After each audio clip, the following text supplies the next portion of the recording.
feel like I'm floating through the air. The pain I felt is paid for, all is said and done. Oh, I am restricted, fixed upon the web.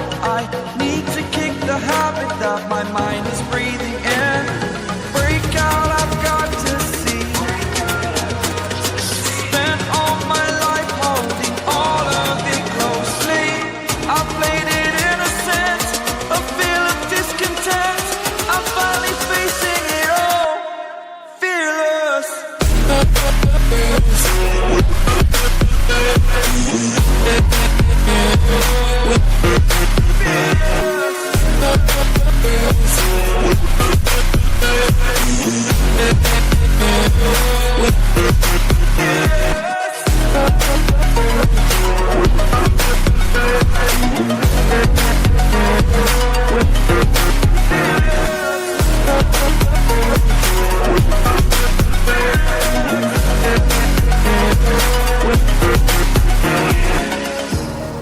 Burning the bridge that keeps us.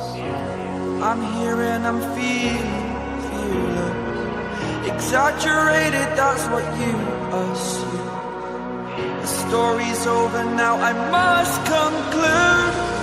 I am conflicted, watching where I step still, hanging in the balance. Not the life I want to live, I want to take it all.